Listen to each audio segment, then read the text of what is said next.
Hello friends, property लेन then .com channel पे मैं भूपेंद्र सिवाग आपका वेलकम करता हूं। आज के वीडियो में मैं आपको बताऊंगा जब हरियाणा गवर्नमेंट की तरफ से या हरियाणा में कोई अफोर्डेबल प्रोजेक्ट आता है तो उसके लिए अप्लाई कैसे करते हैं।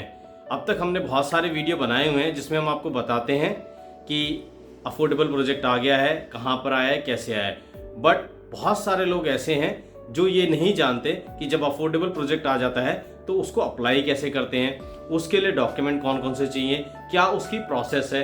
बहुत सारे लोग इस चीज़ को जानते हैं, वो कर लेते हैं फटाफट, लेकिन उतनी ही संख्या ऐसे लोगों की है जो इस प्रोसेस को न जानते हैं ना समझते हैं। वो इधर उधर फ़ोन करते हैं, बहुत सारे लोगों के पास वो कोशिश करते हैं जानने की और जवाब कई बार नहीं मिल पाता। इवन हमारे से भी जवाब नहीं मिल पाता कई बार, क्योंकि हम भी बिजी होते हैं। तो मुझे लगा एक वीडियो लाया जाए जिसमें आपको पूरी प्रोसेस बता दी जाए, कौन कौन से डॉक्यूमेंट लगते हैं, किस तरह से अप्लाई करना होता है। कई बार तो यहाँ तक के भी कॉल्स आते हैं कि हमने टीसीपी हरियाणा गवर्नमेंट की वेबसाइट खोल ली है, हमें यही नहीं पता लग रहा कि अफोर्डेबल प्रोजेक्ट निकला कहाँ पर है, उसका लिंक कौन सा है। तो आज की वीडियो में मैं एक एक स्टेप कवर करूँगा, बिल्कुल आसान सरल भाषा में आपको बताऊँगा। हाँ, मुझे इस बात की जानकारी है, कई लोगों ने इस तरह के वीडियो बनाए हैं, बट मुझे लगता है कि हमारे जो सब्सक्राइबर हैं उनको भी इस तरह की जानकारी होनी चाहिए, उन्हें भी पता होना चाहिए। इस वीडियो के कंप्लीट होने के बाद अगर वीडियो आपको पसंद आए तो वीडियो को लाइक भी करना है, और चैनल पे सब्सक्राइब नहीं किया है तो इस चैनल को आपको सब्सक्राइब करके भी ज़रूर जाना है। बिना किसी देरी के मैं आपको कंप्यूटर स्क्रीन पर लेकर चलता हूँ, वहाँ मैं आपको पूरी की पूरी प्रोसेस समझाऊंगा कि जब कोई अफोर्डेबल हाउसिंग प्रोजेक्ट निकले हरियाणा गवर्नमेंट द्वारा जो निकाले जाते हैं तो उसमें कैसे अप्लाई करना चाहिए। इस पूरी प्रोसेस के दो पार्ट हैं। पहले आपको हरियाणा गवर्नमेंट की टीसीपी की वेबसाइट पर जाके रजिस्ट्रेशन करना होता है, फिर आपको अफोर्डेबल के लिए अप्लाई करना होता है। तो पहले हम रजिस्ट्रेशन करना सीखेंगे, उसके बाद हम अप्लाई करना सीखेंगे। तो इस पूरे वीडियो को हम दो चरणों में बांट देंगे। आइए चलिए, तो हम कंप्यूटर स्क्रीन पे हैं। कंप्यूटर स्क्रीन पे मैं आपको बता दूं, हम टीसीपी हरियाणा की वेबसाइट पर है जहां से आप ऑनलाइन अप्लाई कर सकते हैं। इस वेबसाइट पे जाने के लिए आपको गूगल पे टीसीपी हरियाणा लिखना होगा, आप इस वेबसाइट पे पहुंच जाएंगे। इस वेबसाइट का लिंक मैं इस वीडियो के नीचे भी दे दूंगा ताकि आप आराम से इस वेबसाइट पर पहुंचकर आप अफोर्डेबल में अप्लाई कर सकें। यहाँ आगे बढ़ने से पहले साथ के साथ मैं कुछ पॉइंट्स कवर करता हुआ चलूंगा, क्योंकि आपके जो बहुत सारे सवाल हैं उनका जवाब आपको इस वीडियो में आज मिल जाएगा। अप्लाई करना भी आप सीख जाएंगे। बहुत सारे लोगों को इस बात का पता नहीं लगता है कि हम कहाँ पर जाकर अप्लाई करें। टीसीपी की वेबसाइट पे वो आते हैं और उनको पता नहीं लगता है। तो आज मैं उस सवाल का भी जवाब दे देता हूँ आपको। ये देखिए, apply online for E draw application for allotment dwelling units under the various AHP यानी अफोर्डेबल हाउसिंग पॉलिसी। आपको इस पे क्लिक करना है। इस पे क्लिक करने के बाद आपके सामने एक नई विंडो खुलेगी। ये देखिए, आपके सामने नई विंडो खुल गई है। यहाँ जिन प्रोजेक्ट्स में आप अफोर्डेबल में अप्लाई कर सकते हैं उनकी लिस्ट दी गई है। फिलहाल जब हम ये वीडियो रिकॉर्ड कर रहे हैं, करीब 4 प्रोजेक्ट ऐसे हैं जिनमें आप अप्लाई कर सकते हैं। हम गुड़गांव के सेक्टर 90 में MRG का जो प्रोजेक्ट निकला है उस पर अप्लाई करेंगे। अप्लाई करने से पहले आपको कुछ चीज़ें बता देता हूँ। आपको इस प्रोजेक्ट की ब्रीफ में डिटेल जाननी है तो आप देख सकते हैं, ये लाइसेंस नंबर दिया हुआ है। बिना रेरा के कोई भी प्रोजेक्ट टीसीपी की वेबसाइट पर लाइव नहीं हो सकता है। तो बहुत सारे लोग लाइव होने के बाद भी ये पूछते हैं क्या रेरा उसका है।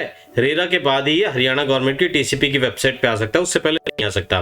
तो आपको बिल्डर का एड्रेस भी मिल जाएगा, फोन नंबर भी मिल जाएगा। कई बार आपकी बहुत सारी क्वेरी होती है जो बिल्डर ही आपको बता सकता है। तो यहाँ एक नंबर भी दिया हुआ है, मैं आपको बता दूंगा। ये देखिए नंबर है। अगर आपकी कोई क्वेरी है तो आप यहाँ पर कॉल करके बिल्डर से कांटेक्ट कर सकते हैं। कितने एकड़ की साइट है वो दिया गया है।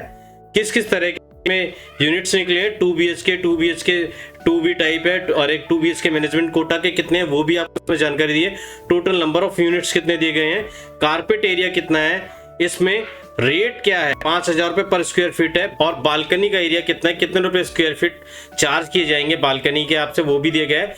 आपको अप्लाई करने के टाइम पर कितना अमाउंट डिपॉजिट करना है वो भी डिटेल दी गई है, और उसके अलावा आपको एक रजिस्ट्रेशन अमाउंट होता है 590 रुपीज, वो भी यहाँ पर दिया गया है। ये सारी डिटेल आपको पता लग गई है। हम वापस से ऊपर चलते हैं। हमें यूजर रजिस्ट्रेशन अप्लाई करने से पहले हमें किसी भी अफोर्डेबल हाउसिंग प्रोजेक्ट में वेबसाइट पर रजिस्ट्रेशन करना होगा। तो हम रजिस्ट्रेशन कर लेते हैं। पहले यहाँ पर आपको ईमेल आईडी भरना होगा। ईमेल आईडी भरते हुए ध्यान रखिएगा जो ईमेल आईडी आप यूज करते हैं उसी को डालें, क्योंकि आपके फ्यूचर में कम्युनिकेशन है वो ईमेल आईडी पे होगी। ईमेल आईडी कुछ भी डाल सकते हैं, उसका पासवर्ड आप कुछ भी बना सकते हैं यहाँ पर। और उसके बाद आपको यहाँ पर किसके नाम पे आप अप्लाई कर रहे हैं वो डालना है। आप फादर नेम डाल सकते हैं, अगर आप कोई फीमेल है तो आप किसकी बेटी है उनका नाम डाल सकते हैं, सन किसके उसका नाम डाल सकते हैं, अगर आप वाइफ ऑफ है किसी की तो आप उनका नाम डाल सकते हैं। यहाँ पर मोबाइल नंबर डालते हुए आपको इस चीज का ध्यान रखना है, जो OTP वगैरह आएंगे वो आपके मोबाइल नंबर पर ही आएंगे। और यहाँ पर एक कैप्चा दिया है, ये आपको डालना है। तो फटाफट हम सारी चीजें भर लेते हैं, फिर आगे चलते हैं।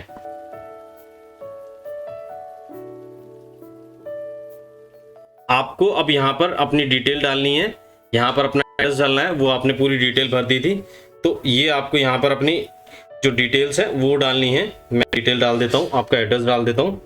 यहाँ पर एड्रेस भरना है, स्टेट भरना है, डिस्ट्रिक्ट भरना है, फोन नंबर भरना है, आपको अपना एप्लीकेंट नंबर यानी आपको अपना यहाँ पर आपको अपना पैन नंबर भरना है, फिर यहाँ पर आपको अपना आधार नंबर भरना है, फिर आपको अपना जो बैंक डिटेल्स है उसको भरना है। बैंक डिटेल पे आगे बढ़ने से पहले मैं कुछ चीज़ आपको बताना चाहता हूँ। ये वो बैंक डिटेल आपको डालनी है, अगर आपका बाय चांस अफोर्डेबल में नहीं निकलता है तो अफोर्डेबल के लिए आपने जो 5% अमाउंट पे किया है वो किसी अकाउंट में आएगा। और हाँ, पेमेंट आप किसी भी अकाउंट से कर सकते हैं। लोगों को ये सबसे बड़ी कंफ्यूजन रहती है कि हम जो अकाउंट डिटेल यहाँ डाल रहे हैं क्या उसी समय पे करना है, बिल्कुल भी नहीं, आप किसी भी अकाउंट से पे कर सकते हैं। यहाँ आपको सिर्फ वो अकाउंट नंबर डालना है जिसमें आपका रिफंड वापस आ सके। तो मुझे लगता है ये मैंने आपको क्लैरिटी दे दी है। फटाफट ये चीजें आप भर लीजिए। इन चीजों को भर के आपको यहाँ टिक करना है agree to terms and condition और इस पे रजिस्टर पे क्लिक कर देना है। ये देखिए आपके सामने। अब आपको क्या करना है वो मैं आपको बता देता हूँ। यहाँ आपको अपना सबसे पहले आधार नंबर, जो आपका आधार नंबर आपने डाला था उसकी जो आपके पास यहाँ फाइल है वो आपको PDF भी हो सकती है, डॉक भी हो सकती है, ये सारे JPG भी हो सकती है, PNG भी हो सकती है। 220 MB से, मैं 200 कह रहा था, ये 20 MB से ज़्यादा नहीं होनी चाहिए। इसको आपको अपलोड करना है। इसके बाद आपको दूसरी चीज़ अपलोड करनी है। वो क्या अपलोड करनी है वो मैं आपको बता देता हूँ। सबसे पहले हम ये अपलोड कर लेते हैं। जब आप अपना आधार कार्ड अपलोड कर देंगे तो सेकंड ऑप्शन आपसे मांगा जाएगा अपना पैन कार्ड आपको अपलोड करना है। ये देखिए pan card of the applicant. यहाँ से आपको जैसा कि मैंने बताया था PDF फाइल भी हो सकती है, डॉक भी हो सकती है, कोई भी ये ऑप्शन हो सकता है, ये फॉर्मेट कोई भी हो सकता है आपका पैन का, आधार का। तो इसको भी हम फटाफट अपलोड कर देते हैं। अब देखिए आपके सामने ये 3 चीज आपको अपलोड करनी है। इस चीज का ध्यान रखना है, आपको पहले से ये डॉक्यूमेंट अपने पास रखना है, एक फोल्डर बना के रखना है जिसमें आपको अपना आधार कार्ड, आपका पैन कार्ड, आपकी पासपोर्ट साइज फोटो, आपका एड्रेस, आपकी बैंक डिटेल्स, ये सारी चीज आपके पास होनी चाहिए ताकि जब आप अप्लाई करने बैठे तो आपसे किसी तरह की गड़बड़ी ना हो। आप पासपोर्ट साइज फोटो मांग रहे हैं, हम पासपोर्ट साइज जो फोटो है वो अपलोड कर देते हैं। ये हमने अपनी पासपोर्ट साइज जो फोटो है वो अपलोड कर दी। ये देखिए अब हमने ये जो तीनों चीजें उन्होंने हमसे मांगी थी, हमने तीनों की तीनों चीजें अपलोड कर दी।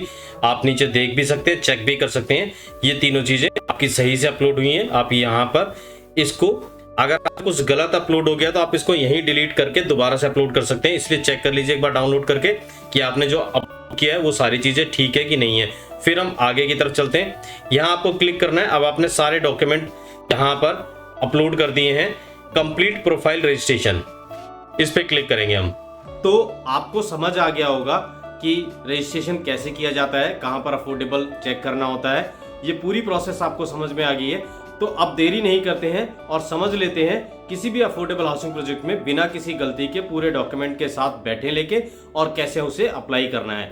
तो चलिए कंप्यूटर स्क्रीन पे चलते हैं। फिर से आपका रजिस्ट्रेशन कंप्लीट हो गया। अब आपको अफोर्डेबल के लिए अप्लाई करना है। तो सबसे पहले आपको लॉगिन पे जाना होगा। लॉगिन पे जाने के बाद आपको यहाँ डिटेल डालनी होगी। आपने जो ईमेल आईडी डाला था और जो पासवर्ड डाला था, दोनों चीजें आपको याद होनी चाहिए। वो चीजें अब आपको यहाँ फटाफट डालनी है और इसको अप्लाई करना है। तो हम वो फटाफट दोनों चीजें डाल लेते हैं। जब आप लॉगिन करेंगे रजिस्ट्रेशन के बाद तो आपसे OTP पूछा जाएगा। आप ईमेल आईडी पासवर्ड डाल देंगे, वो OTP आपका आपके फोन पर आएगा। तो आपको हमेशा याद रखना है जब भी आप लॉगिन करें तो आपका पहले OTP आएगा, उस OTP को आपको यहाँ डालना है, तब आपका रजिस्ट्रेशन हो पाएगा। हमने OTP डाल दिया। अब हम इसको रजिस्टर के लिए ओपन कर लेते हैं। अब देखिए आपके सामने ये वेबसाइट खुल गई है। TCP की पहले भी खुली थी, लेकिन यहाँ पर एक चेंज है। वो क्या चेंज है वो मैं आपको बता देता हूँ। चेंज है अप्लाई। जब तक आपने इस पे रजिस्ट्रेशन नहीं किया था वेबसाइट पे, आपको ये अप्लाई का ऑप्शन नहीं दिख रहा था। अब आपको ये अप्लाई का ऑप्शन दिख रहा है। हमें अप्लाई करना है MRG प्री मार्क पे। हम फटाफट अप्लाई पे क्लिक कर लेते हैं। ये देखिए हमने अप्लाई पे क्लिक कर लिया। यहाँ आपके सामने डिटेल आ गई कि आपको किस यूनिट के लिए, किस कैटेगरी के लिए अप्लाई करना है। तो हम किस यूनिट के लिए अप्लाई करेंगे, देखिए यहाँ पर 2 BHK दिया है जिसका जो टाइप 2A है, यहाँ पर उसका टोटल नंबर ऑफ यूनिट्स दिया गया है, कारपेट एरिया दिया गया है, पर स्क्वायर फीट के हिसाब से रेट दिया गया है, बालकनी का एरिया दिया गया है और बालकनी का प्राइस दिया गया है। दूसरा एक 2 BHK दिया गया है जिसमें बालकनी का साइज कंपेरेटिवली बड़ा है, तो हमें लगता है कि हमें जब बड़ी बालकनी ही चाहिए होगी, हम इसके लिए अप्लाई कर लेते हैं जिसमें बालकनी का साइज थोड़ा बड़ा है। तीसरी जो टाइप है 2 BHK की, उसमें 59 यूनिट्स है जिसमें 38 यूनिट्स जो है मैनेजमेंट कोटा के। मैनेजमेंट कोटा कैसे मिलता है, क्या मिलता है, उसका बिल्कुल डिफरेंटली, बिल्कुल अलग उसका प्रोसेस है, उस पर हम बाद में बात करेंगे। आगे बढ़ने से पहले फिर से एक बार प्रोजेक्ट की डिटेल देखना चाहें तो देख सकते हैं और डॉक्यूमेंट्स भी देख सकते हैं। अब हम 2 BHK जो टाइप 2B है उसको सेलेक्ट किया हमने और सबमिट के बटन पे क्लिक कर देते हैं। ये देखिए यहाँ पर ये बताया गया है कि कितना टाइम लेफ्ट रह गया है, 7 दिन अभी हैं अप्लाई करने के। तो ये देख सकते हैं प्रोजेक्ट की डिटेल, MRG बना रहा है गुड़गांव मानेसर में। ऑनलाइन एप्लीकेशन 22 तक कर सकते हैं, लेकिन पेमेंट की जो डेट है वो 20 होती है, तो 22 तक का वेट कभी ना करें। 48 घंटे पहले पेमेंट का जो टाइम है वो खत्म हो जाता है, इस चीज का ध्यान रखें। पेमेंट का सबसे इंपॉर्टेंट पॉइंट है वो मैंने आपको बता दिया, 48 घंटे पहले ये बंद हो जाती है, तो 48 घंटे पहले ही पेमेंट कर देनी है, 22 तक का आपको वेट नहीं करना है। अब आपको क्या करना है, यहाँ पर इन्होंने पूरे स्टेप्स बता दिए। एक एप्लीकेशन फिल करनी है, पूरी प्रोफाइल आपको तैयार करना है, कैटेगरी सेलेक्ट करनी है, जनरल कैटेगरी होगी, पे रजिस्ट्रेशन फी, ऑनलाइन रजिस्ट्रेशन जो आपने किया है उसकी फीस है 590 रुपये अलग से पे करनी है। एप्लीकेशन फीस है वो अलग से है, वो आपको अप्लाई करनी है, वो आपको आ जाएगा वेबसाइट में। जब हम आगे अप्लाई करेंगे तो आपको लिखा हुआ दिख जाएगा कि आपने कौन सी कैटेगरी के लिए अप्लाई करा, आपको कितने पेमेंट करनी है। अब आपको दूसरा क्या करना है, आप all mandatory references supported document, वो डॉक्यूमेंट क्या आगे आ जाएगा। हमको एक एक करके पूरी प्रोसेस को फॉलो करना है। Please complete the final submission by clicking upon the final submission button. बहुत सारे लोगों की शिकायत रहती है, कंप्लेंट रहती है कि सबमिशन बटन हमें नहीं दिखता। आज हम वो सबमिशन बटन भी आपको दिखाएंगे। चलिए शुरू कर लेते हैं। फिर से पूरी प्रोसेस आपको ये दोहरानी पड़ेगी जी, बिल्कुल दोहरानी पड़ेगी, क्योंकि हम जो हमने रजिस्ट्रेशन करा था वो वेबसाइट का रजिस्ट्रेशन करा था, हम अप्लाई करने के लिए ये रजिस्ट्रेशन है। तो पैन नंबर यहाँ पहले से पड़ा हुआ है, आधार नंबर भी पड़ा हुआ है, नेशनैलिटी हमारी क्या है, हम इंडियन से, तो हम इंडियन लिख देते हैं।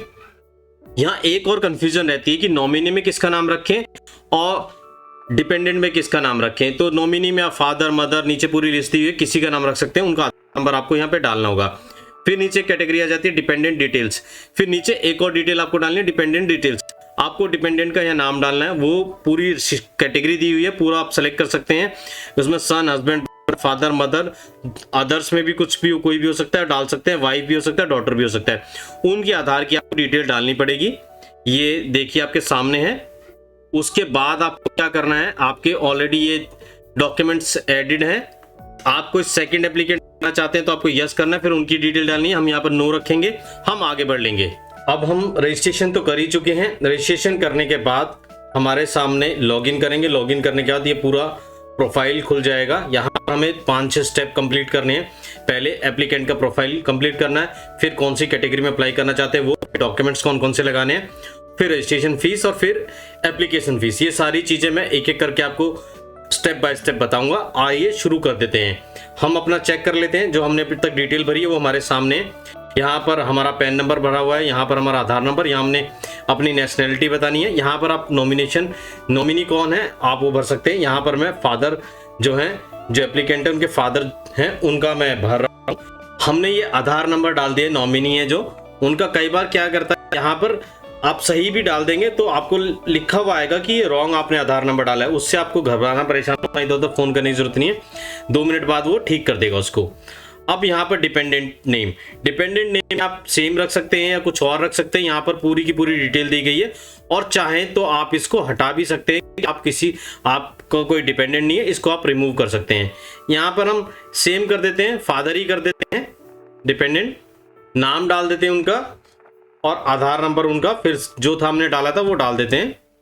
ये लीजिए, ये देखिए, please enter the valid Aadhaar card number. ये वैलिड है लेकिन वो दिखाएगा, ये देखिए नीचे क्लिक कर देंगे बाहर की तरफ, वो बिल्कुल करेक्ट कर देगा। हमने क्या करना है वो हम देख लेते हैं। ये लास्ट में आ जाते हैं। डॉक्यूमेंट्स हमने कौन कौन से ऑलरेडी अपलोड किए हुए हैं वो इन्होंने यहाँ बताए हुए हैं।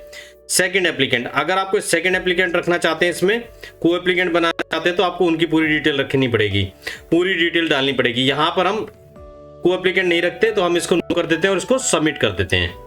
ये हमने पूरी डिटेल डाल दी है। अगर यहाँ पर आपको लगता है कोई गलती हो गई है तो आप इसको एडिट कर सकते हैं। बहुत सारे लोग क्या करते हैं, जब उनका फॉर्म कंप्लीट हो जाता है, फाइनल सबमिशन कर देते हैं, तब वो फोन करके कहते हैं कि हमसे गलती हो गई। तो ऐसी गलती आपको नहीं करनी है। आपको जो भी करेक्शन करनी है अभी कर सकते हैं, जो आपने डिटेल भरी है। ये देखिए यहाँ एडिट का ऑप्शन है, नहीं तो आप दूसरी कैटेगरी पे आ सकते हैं। अब यहाँ पर ये देखिए, अब यहाँ आपको क्लिक कर दिया आपने।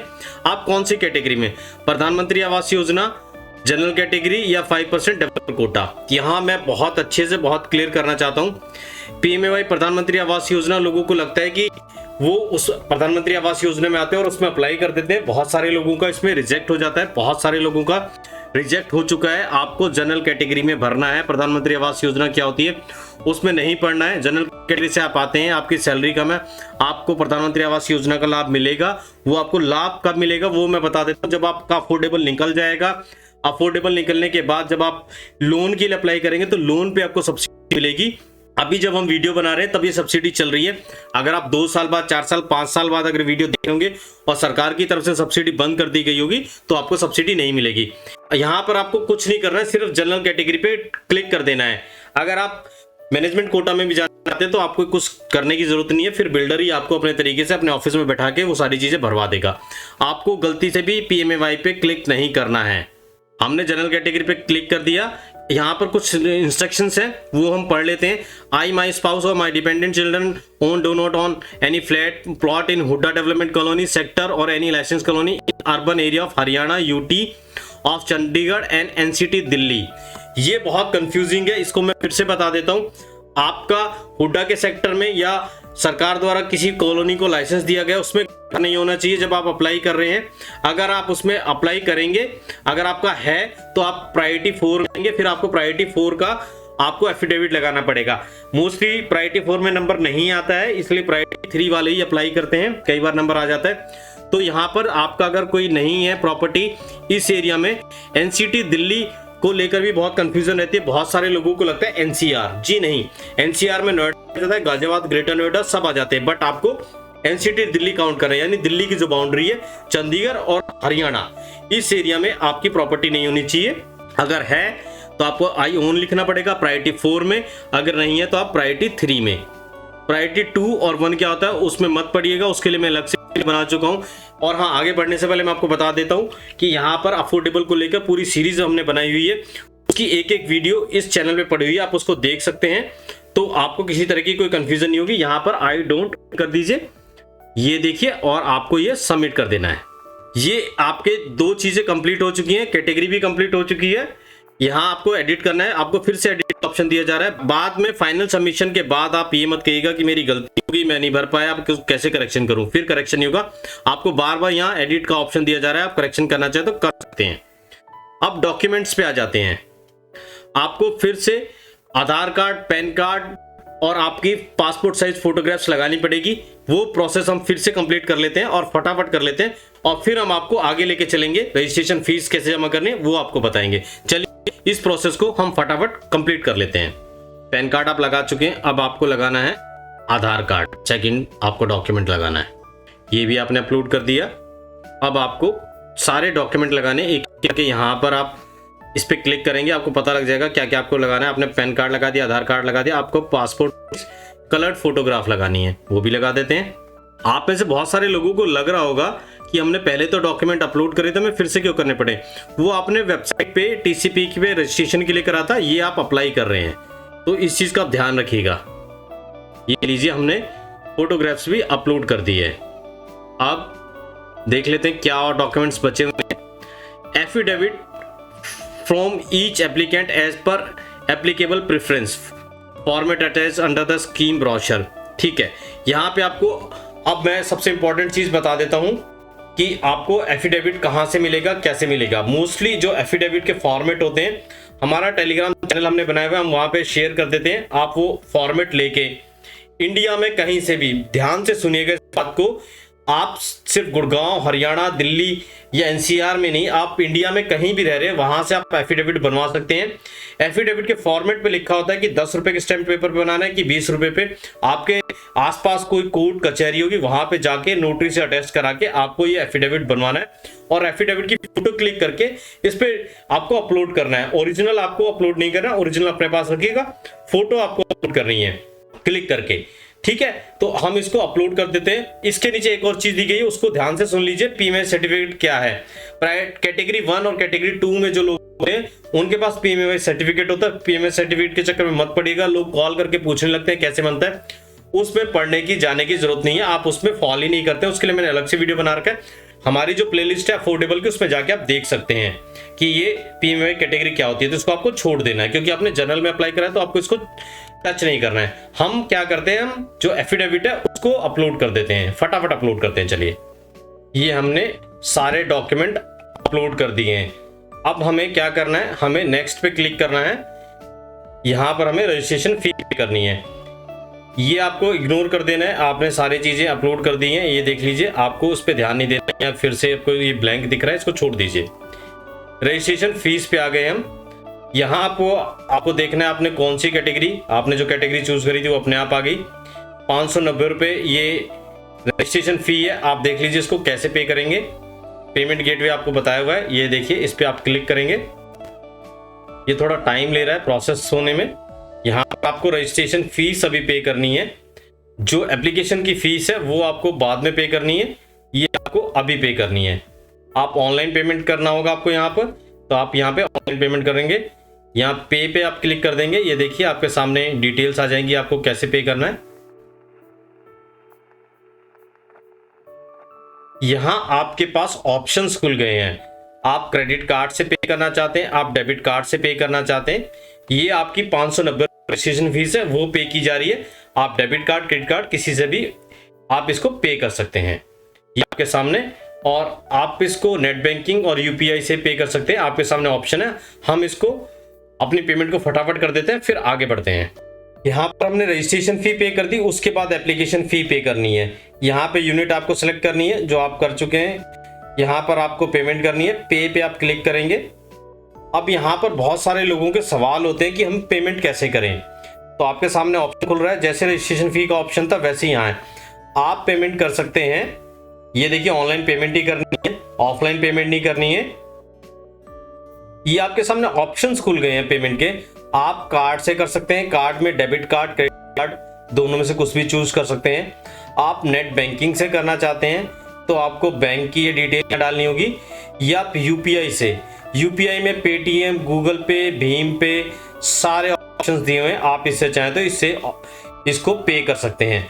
तो ये आप पेमेंट कर देंगे। पेमेंट करने के बाद एक बटन आ जाएगा फाइनल सबमिशन का, वो मैं आपको दिखा देता हूँ। पेमेंट कर देता हूँ मैं फटाफट, फिर आपको दिखाता हूँ। अब आपने एप्लीकेशन फीस जमा कर दी। एप्लीकेशन फीस जमा करने के बाद आपके सामने फाइनल सबमिशन का बटन आएगा। बहुत सारे लोगों को समझ में नहीं आता फाइनल सबमिशन बटन कहाँ है, कहते हैं हमारे को तो बटन ही नहीं दिख रहा। तो ये देखिए, ये ब्लू कलर का फाइनल सबमिशन बटन है, आप इस पर क्लिक कर देंगे, आपका फॉर्म सबमिट हो जाएगा। और एप्लीकेशन फी जमा करेंगे, उसकी एक पेमेंट की रिसीप्ट होगी इस तरह की, वो भी आपको मिल जाएगी। उसको आपको संभाल के रखना है। इस तरह आपका फॉर्म जो है ऑनलाइन सबमिट हो जाएगा। आपको किसी के पास जाने की जरूरत नहीं है, किसी से हेल्प लेने की जरूरत नहीं है। इस वीडियो में एक एक डिटेल आपको समझा दी गई है, बता दी गई है कि आपको कैसे अप्लाई करना है। आप आराम से अप्लाई करके अपना फॉर्म आराम से आप अफोर्डेबल के लिए निश्चिंत होकर बैठ सकते हैं। अप्लाई करने का जब ड्रॉ नंबर आएगा, आपका लक अच्छा हुआ तो आपका ड्रॉ में नंबर लग जाएगा, आपका उसमें चांस हुआ तो आपको उसमें आपका अपार्टमेंट मिल जाएगा। तो ये प्रोसेस थी, मैंने इसको थोड़ा सिंप्लीफाई वे में बताने की कोशिश करी है। वीडियो थोड़ा लंबा हुआ, बट बताना जरूरी था थोड़ा सिंप्लीफाई वे में। तो दोस्तों, मुझे पूरी उम्मीद है और मुझे पूरा भरोसा है कि आपको ये वीडियो पसंद आया होगा और आपने अफोर्डेबल हाउसिंग प्रोजेक्ट में किस तरह से अप्लाई करते हैं सारी प्रोसेस को समझ लिया होगा। बीच बीच में मैंने आपको बहुत अच्छे इनपुट भी दिए हैं, वो भी आपको समझ में आ गया होगा कि अप्लाई करते हुए किन चीज़ों का ध्यान रखना है। तो बस मैं चलते चलते आपसे एक ही गुजारिश करूंगा, इस चैनल को सब्सक्राइब करके जरूर जाएं, क्योंकि इस तरह की इन्फॉर्मेटिव वीडियो आपको इस चैनल पे लगातार मिलती रहेंगी। और वीडियो पसंद आए तो वीडियो को लाइक जरूर करें। हम फिर मिलेंगे आपसे एक नई वीडियो में नए टॉपिक के साथ। तब तक के लिए दोस्तों, गुड बाय।